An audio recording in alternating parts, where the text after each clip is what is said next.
திருப்பரங்குன்றம் தீப்பத்தி எரியுது. திருப்பரங்குன்றத்தை தீப்பத்தி எரியுதுல ஆர்எஸ்எஸ் கும்பலோட வயிற்றுல தான் தீப்பத்தி எரியுதுன்னு சொல்லலாம். 100 வருஷத்துக்கு மேல நடைமுறையிலே இல்லாத ஒரு விஷயம். இவங்க வந்து தீபத்தூண்ல தீபம் ஏற்றணும் அப்படின்றாங்க. தீபத்தூண் இவங்க சொல்ற தீபத்தூண் எங்க இருக்குன்னா தர்காக்கு பக்கத்துல இருக்கு. சிக்கந்தர் தர்கா பக்கத்துல இருக்குன்னு வச்சுக்கோங்க. தீபம் எங்க ஏத்துவாங்க? மலையில உச்சியில. இவங்க சொல்ற தீபத்தூண் எங்க இருக்கு? கோயிலுக்கு பின்னாடி இருக்கு. பாதி மலையில இருக்கு. ஆக்சுவலா இவங்க சொல்ற தீபத்தூண் வந்து பாதி மலையில இருக்கு. தீபம் எங்க ஏத்துவாங்கன்னா மலையோட உச்சியில 100 வருஷமா எங்க ஏத்துனாங்களோ தீபம், அதே இடத்துல தான் நேத்தும் தீபம் ஏற்றப்பட்டது. உச்சி பிள்ளையார் கோயில் பக்கத்துல இருக்க மலை உச்சியில தான் தீபம் ஏற்றப்படுது. 100 வருஷத்துக்கு மேல நடைமுறையிலே இல்லாத ஒரு விஷயத்த திடீர்னு கொண்டு வந்து ஒரு ஆர்எஸ்எஸ் கும்பல் வழக்கு தொடுக்கிறாங்க.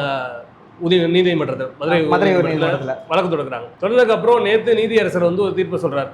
தீபத்தூண்ல விளக்கு ஏற்றணும் அப்படின்னு சொல்றாரு. நம்ம அங்க யார் விளக்கத்தோம்னா யார் போய் ஏற்றணும்? ஈஓ தான் ஏற்றணும். அறநிலையத்துறை சார்ந்தவர்களும் கோயில் நிர்வாகத்தை சார்ந்தவங்க தான் ஏற்றணும். இப்போ ஒரு ஆர்டர் போட்டாங்க, தீபத்தூண்ல போய் தீபம் ஏத்துக்கன்னு.